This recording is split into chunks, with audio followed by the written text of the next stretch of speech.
Sudah? Oke, yang penting sudah.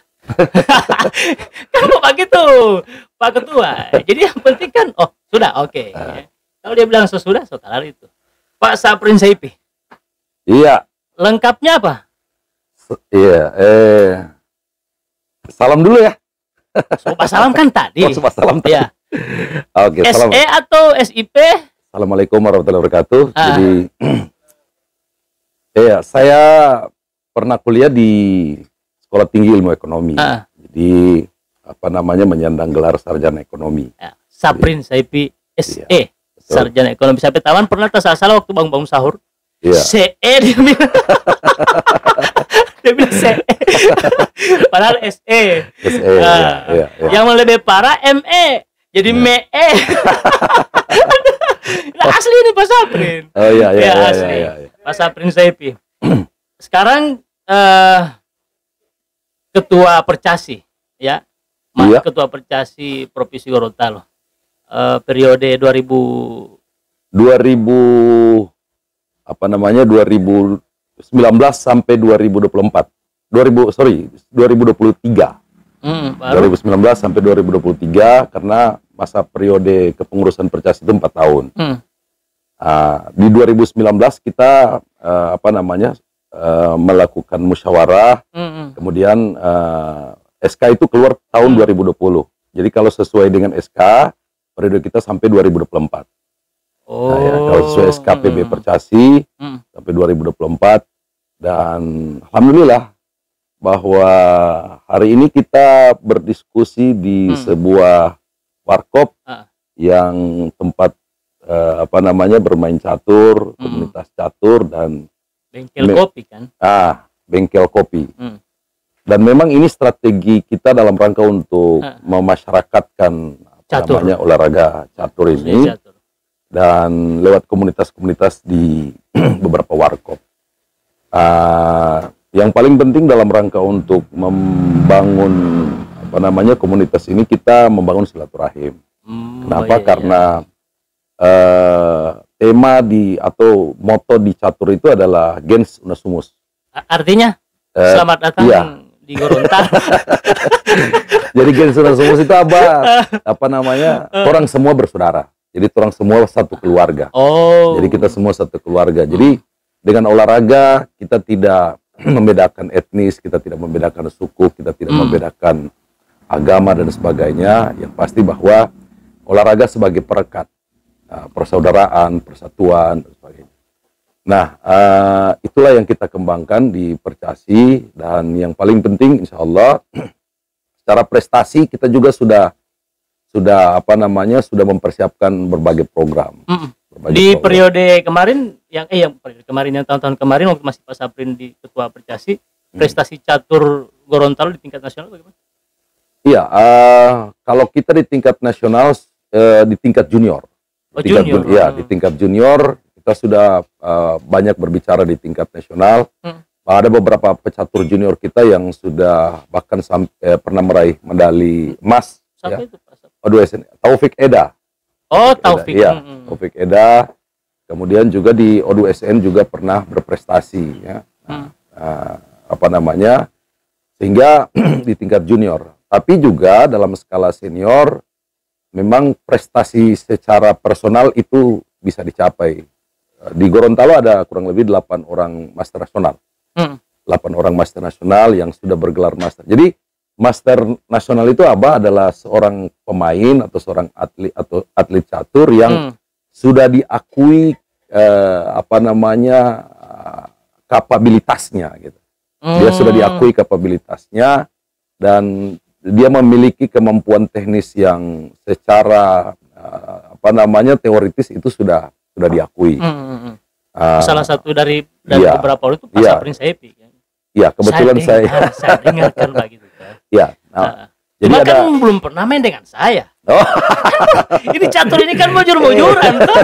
Iya. Pernah. Betul. Pak Ustadz Ajis saja main dengan saya.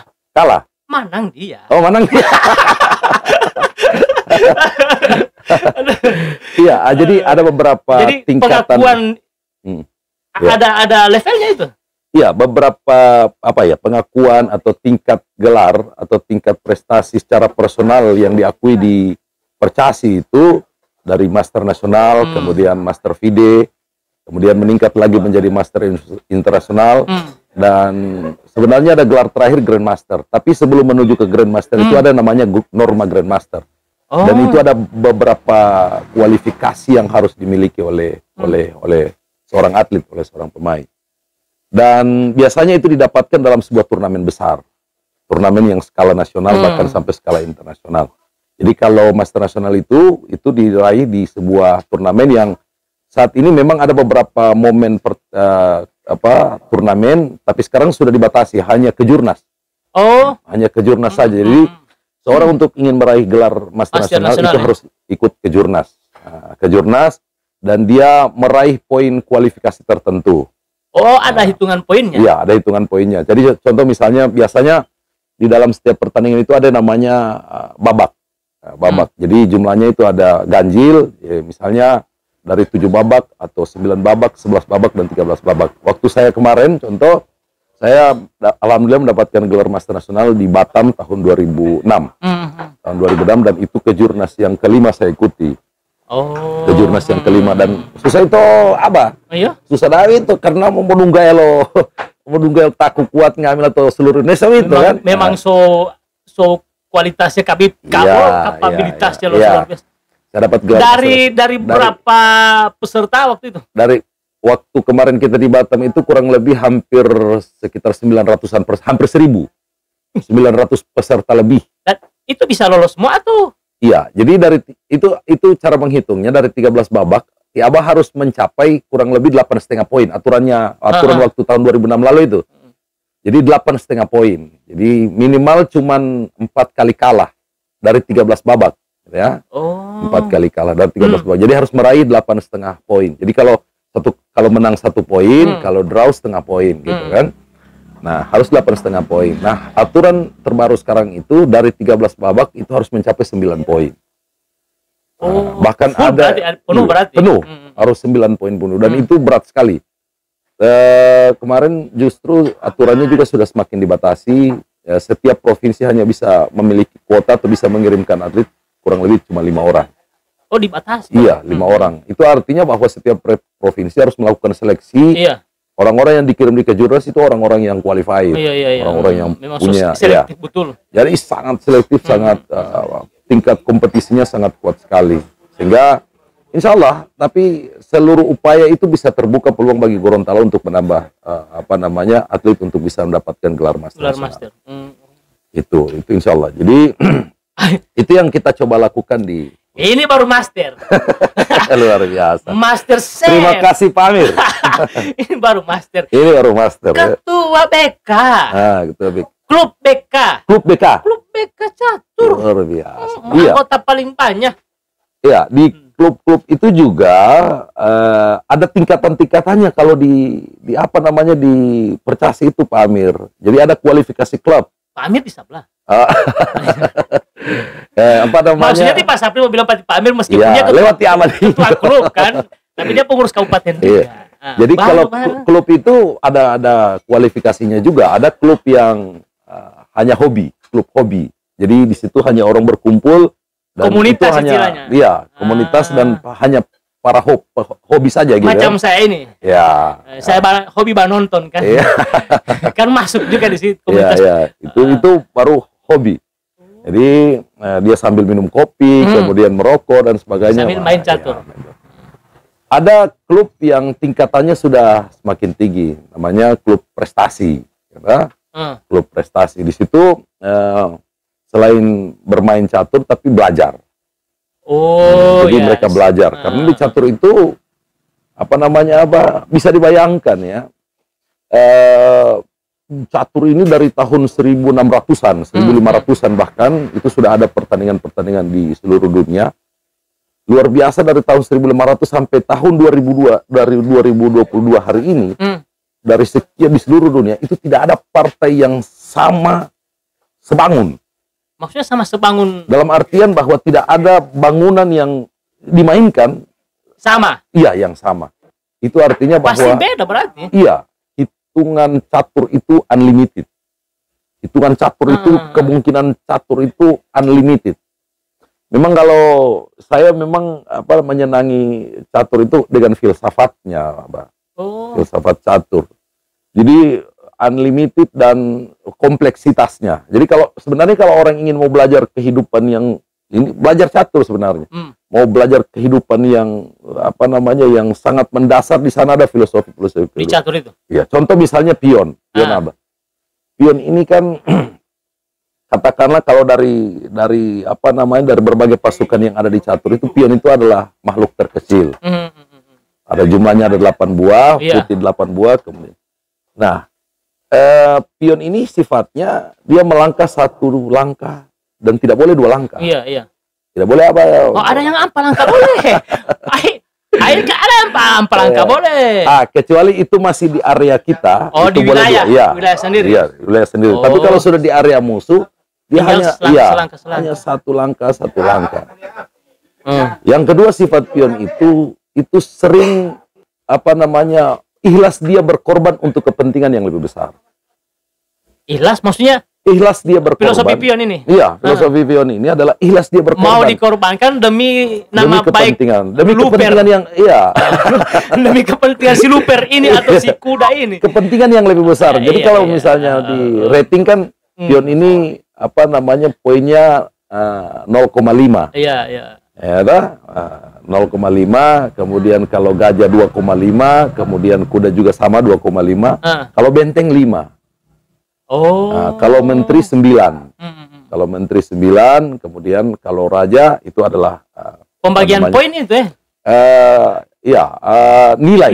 Pembagian nilai. Ya, nilai. Kan bisa juga diibaratkan filosofi kehidupan kan? Betul. Kalau rakyat ya bawa gini punya. Betul Abah ya. Jadi nah, pion ini sifatnya dia walaupun kecil, dia ikhlas berkorban untuk kepentingan yang lebih besar. Dan orang yang sering juga kadang-kadang mengabaikan si pion ini.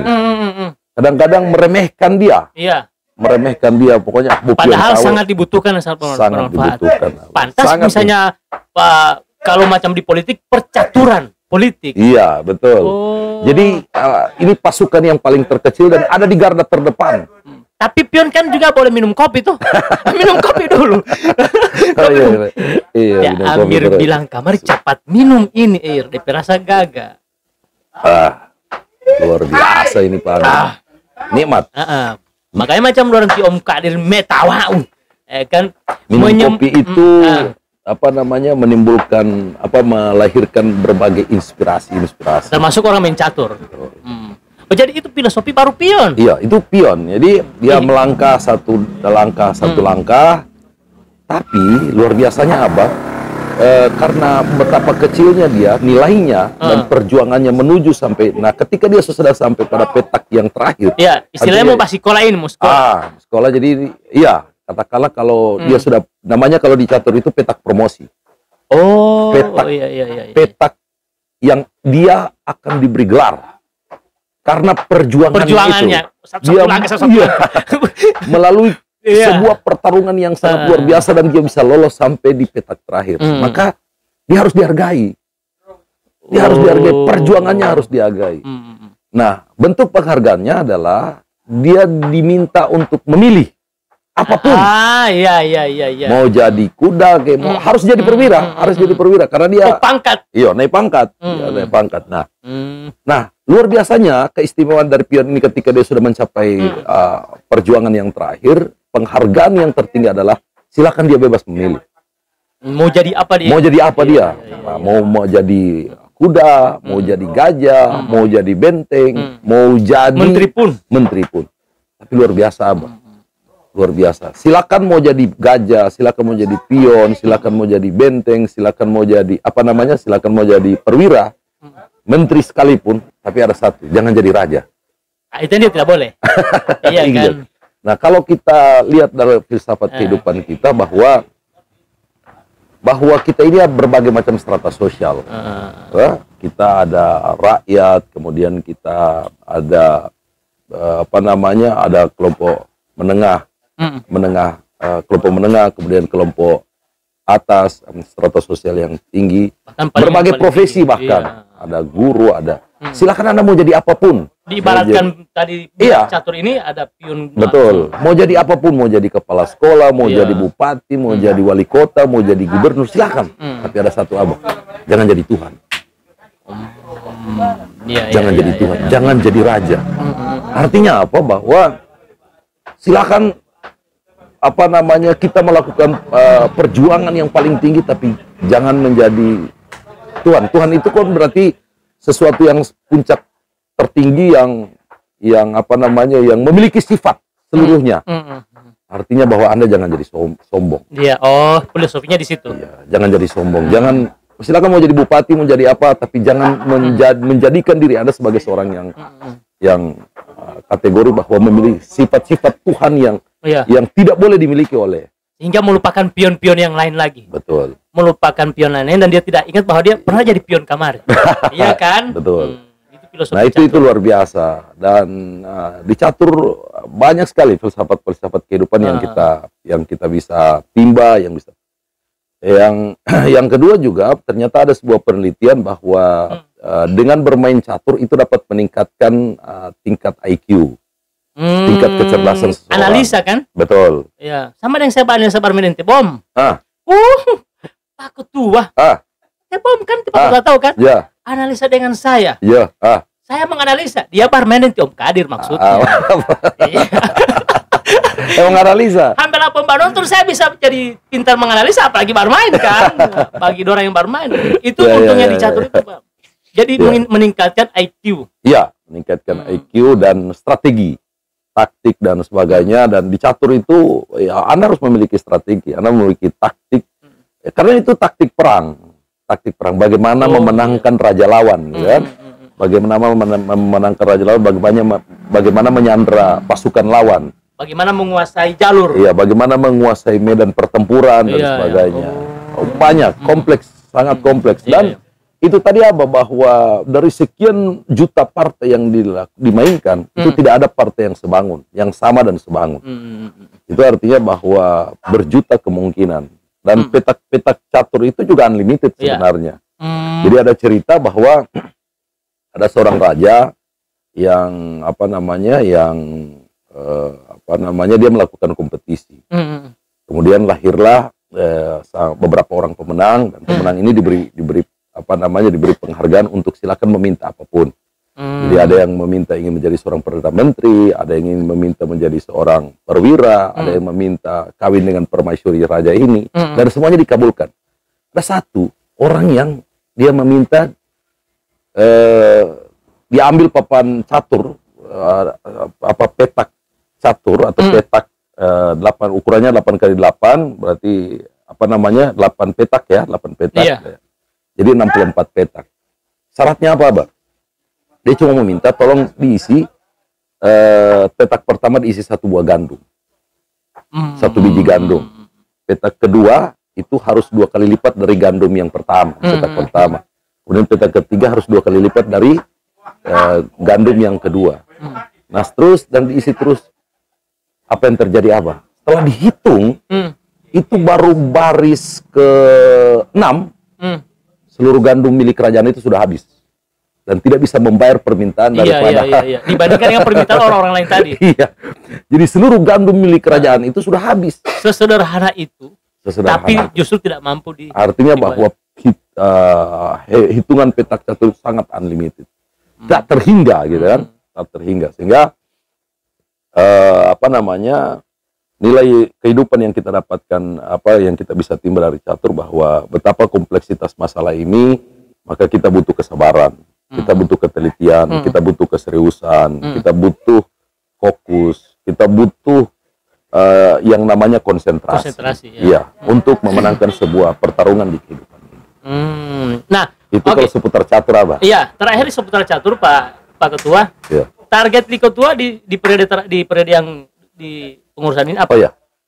Target besar. Iya, jadi kita pengurus Percasi Provinsi Gorontalo sekarang ini sedang menggalakkan pembinaan prestasi khususnya junior. Jadi hari ini kita sedang mempersiapkan tim PON PON itu apa nanti 2024. Ponti. Jadi donggo 3 tahun ini PON ini 2022 berarti lagi ada 2 tahun. Yang pakai bola ini yang bermain dengan PON. Pekan Olahraga Nasional apa? Saya kira Ponti. Oh, jadi khusus catur persiapan junior. Iya. Pekan Olahraga Nasional. Itu baru lagi 2024, kemudian praponnya 2023. Tapi luar biasanya apa bahwa daerah-daerah besar seperti Jawa Barat itu sekarang sedang melakukan persiapan dan melakukan TC. Nah, Gorontalo? Nah, kebiasaan kita dulu Gorontalo bahwa kita nanti sudah mau dekat-dekat turnamen, mau dekat prapon, mau dekat PON, itu baru latihan. Belum seleksi. Baru mempersiapkan. Baru melatihan. Ya. Belum TC. Maka kultur itu kita rubah. Jadi program kita rubah. Kita sekarang sudah melakukan TC khusus mempersiapkan tim junior. Yang orientasinya 2 tahun ke depan, rata-rata mereka di kelas 2 SMP dan kelas 1 SMA. Artinya kalau tahun 2024 mereka sudah pada kelas 2 SMA, bahkan sudah pada kelas 3 SMA atau sudah. Iya, itu sudah diseleksi. Jadi masih umur produktif berprestasi. Berarti sampai orang itu boleh Pak Ketua? Pak Ketua tidak tahu saya Ketua Kecamatan. Luar biasa. Ya kan? Oh iya betul. Yang kemarin dilantik luar biasa. Itu karena saya jaga kasekala yang lain itu saya jadi ketua. Iya kan? Teh Amir saja, Amir yang punya ini tampak hampir kalah. Hampir kalah. Saya nyaris menang. Hampir kalah itu mau kalah. Hampir menang itu mau kalah. Minimal kan hampir ada menangnya kan. Kan tapi kan hari ini kalah, besok belum tentu lagi kalah, dia mau kalah lagi. Belum tentu menang lagi. Tapi bagian saya mensupport itu saja. Iya, kita pengurus ini kita dalam rangka untuk jadi seorang pengurus mungkin kita bukan lagi umur-umur berprestasi, umur-umur produktif untuk berprestasi. Sehingga orientasi kita adalah pembinaan junior. Nah, kemarin kita melakukan pertandingan liga catur. Liga catur ini kan adalah bisa turnamen kejuaraan, tapi kok ada liga? Kalau liga ini yang sifatnya periodik. Itu yang Tika Uyun kalah itu. Yang liga itu. Di liga itu. Itu itu. Kalah Tika Uyun. Nah, kemarin kita mulai dengan liga catur dan mempersyaratkan, kemarin liga catur beregu mempersyaratkan dalam satu regu harus ada 1 orang junior. Wajib. Oh iya, karena pembinaan. Ya, dalam rangka untuk pembinaan. Sehingga setiap tim itu harus mencari junior. Iya. Dan banyak sekali junior hari ini dan berlomba-lomba untuk melakukan setiap regu melakukan pembinaan untuk junior. Nah, liga catur ini dimaksudkan dalam rangka untuk itu tadi melakukan pembinaan junior, dan liga ini akan berkelanjutan. Betul. Saya pernah dengar begini kemarin itu sempat ada dinamika yang terjadi. Nah, kalau itu apa? Itu liga itu, iya kan? Mau minum pokok? Itu dua. Karena so dinamika ini kan, iya kan?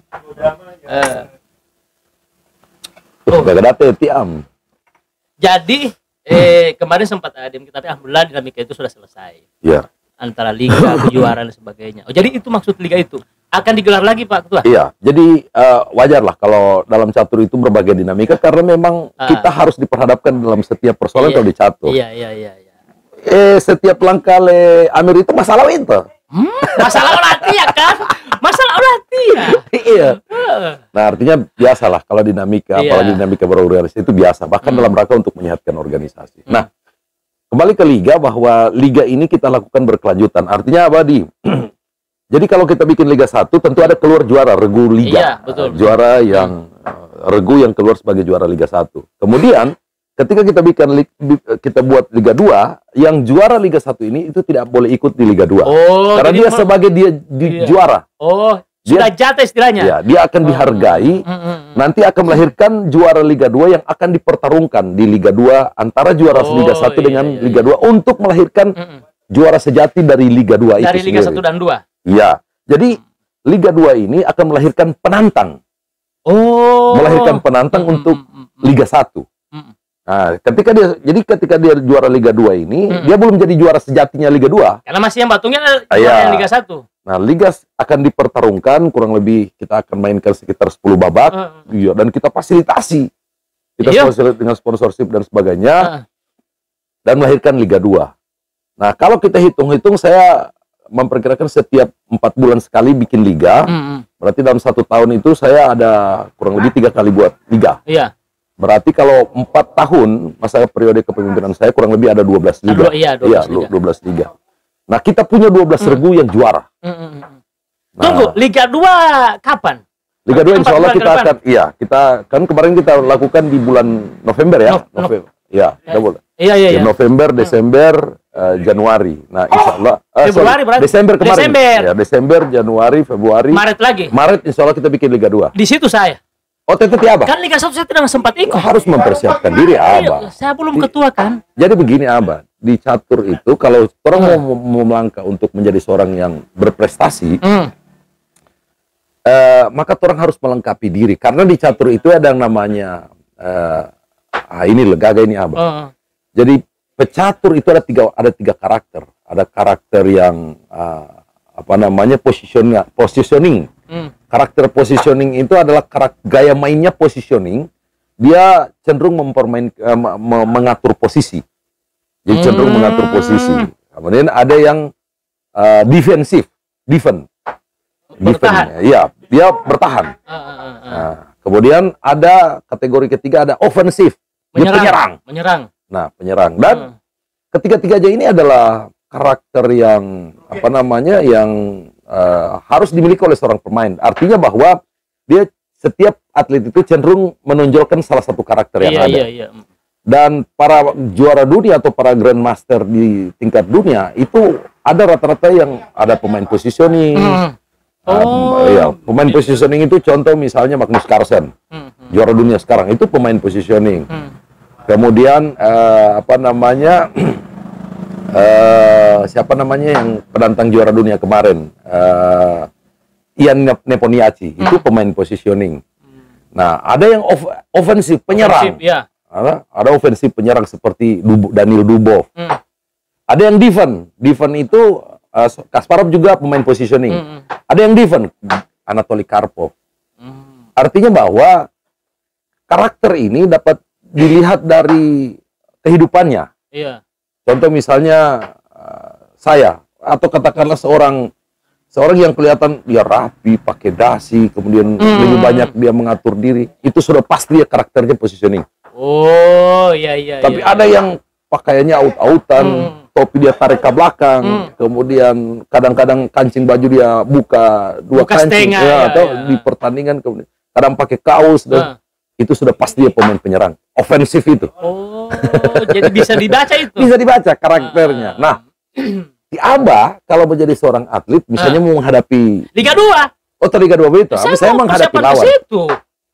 Ya, Abah harus tahu dulu karakter pemain di Abah ini, karakter lawan di Abah apa. Jadi misalnya kalau dia pemain positioning, maka di Abah harus bermain ofensif. Oh, begitu. Tidak boleh bermain positioning. Balik di Abah. Itu. Jadi ada strateginya. Jadi harus tahu karakter bermain lawan kita. Jadi di situ ya. Kalau begitu, menghadapi Liga 2 saya sama Iko Lemkari. Oh iya. Malu. Iya kan? Karakter itu. Ya. Apa dulu? Karate itu Iya. Oh iya. Kalau model Ustaz Ajis Ali. Modelnya apa? Model positioning beliau. Saya sudah tahu. Kalau Pak Ustadz Ajis Ali position campur sari. Iya, karena beliau adalah figur panutan saya. Iya. Figur panutan saya, dan tentu kalau di catur dia mau saya adalah panutan beliau, itu pasti. Iya.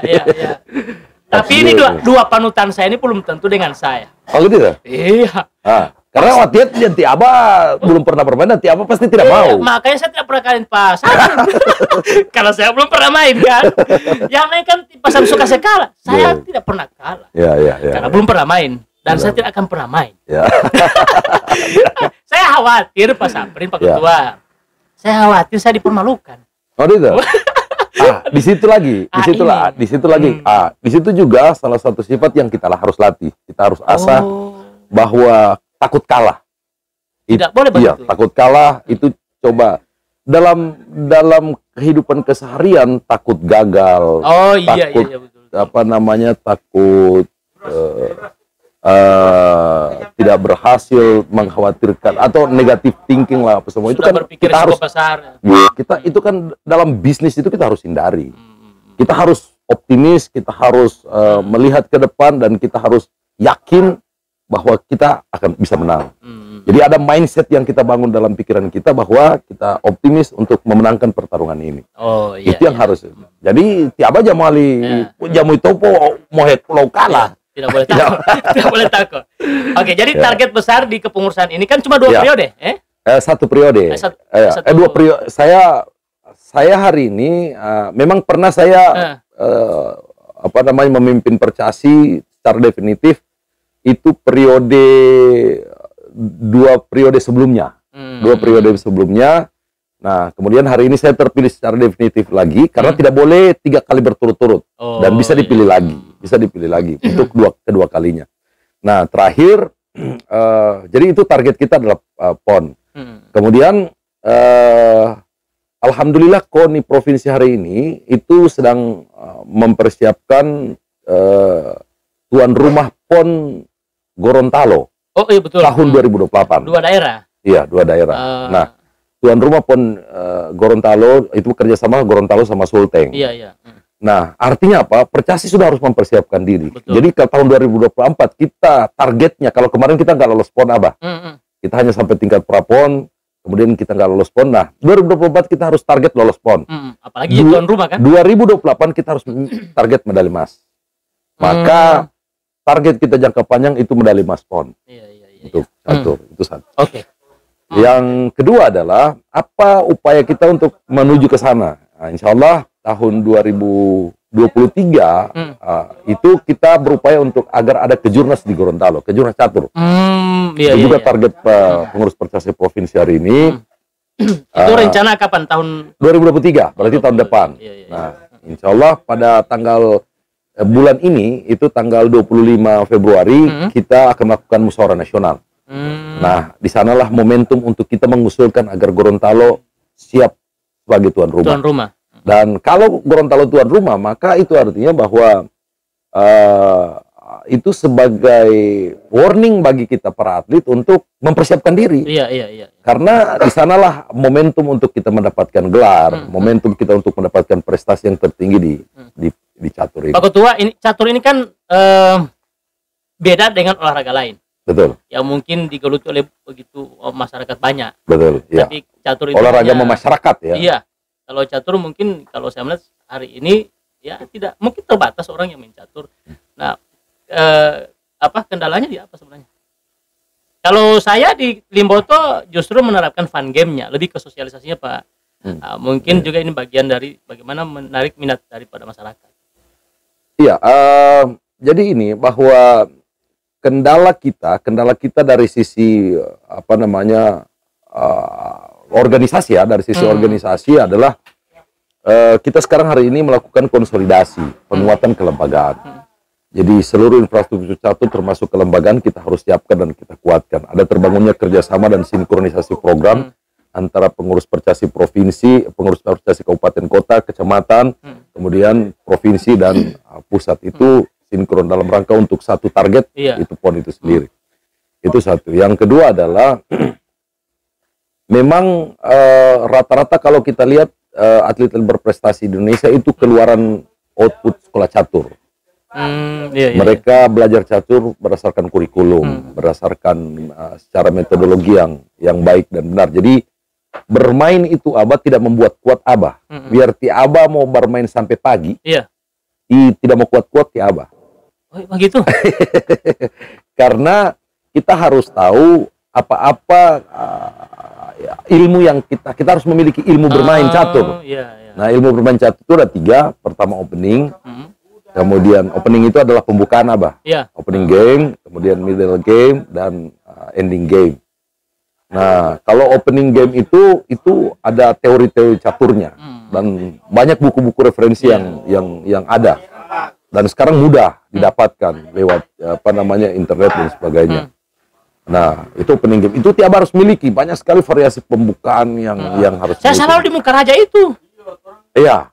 Nah, itu juga karakter. Oh, masuk karakter. Ya, Pak Ketua, kalau Percasi Limboto lewat BOM itu mungkin ada, karena kalau BOM itu dia di bidang pembinaan junior. Rencana membuat ini lewat ini saya sampaikan Sanggar Catur. Wah, itu luar biasa. Itu sangat luar biasa. Dan sekarang sudah jalan sebenarnya, cuma belum launching. Sudah ada. Hanya Sanggar Catur yang saya sarankan kalau boleh tidak jadikan hanya untuk tempat bermain doang. Tapi untuk di sana ada belajar, termasuk itu tadi. Nah, kalau kita melihat evaluasi kemampuan personal setiap atlet catur khususnya Gorontalo, kita kekurangannya di pertama pengetahuan tentang opening game. Opening game, kemudian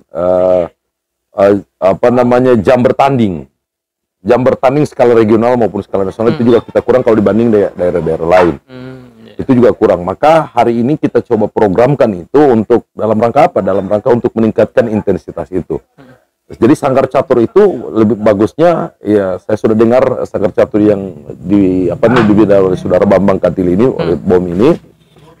Di sana dia pakai papan peraga, kemudian menggunakan referensi MCO atau modern chess opening, kemudian di sana melatih anak-anak dan lebih belajar ke middle game kan, ending gamenya. Itu luar biasa. Sehingga pelan-pelan teknik bermain catur kita mulai bangun dari anak-anak. Dari junior dari junior. Karena memang dalam rangka kolaborasi program itu dari provinsi kabupaten. Jadi kelemahan-kelemahan ini itu kita mulai benahi, dan sekarang juga ada salah satu yang kita coba bangun pelan-pelan bahwa olahraga catur ini kita akan geser ke arah lebih dalam kerangka, dan alhamdulillah ini akan sinkron dengan program pemerintah pusat, Pak Zainuddin Amali sebagai Menpora, bahwa olahraga akan diarahkan ke industri.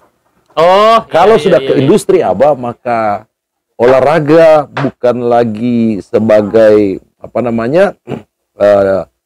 sebagai sesuatu yang sekunder, tapi yang primer yang dapat bisa menghasilkan penghidupan. Betul.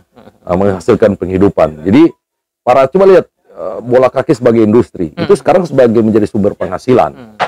Kalau di desain olahraga DBWN, desain besar olahraga nasional, itu ada 2 cabang olahraga yang diarahkan ke industri, yakni bola kaki, sepak bola, dan volleyball.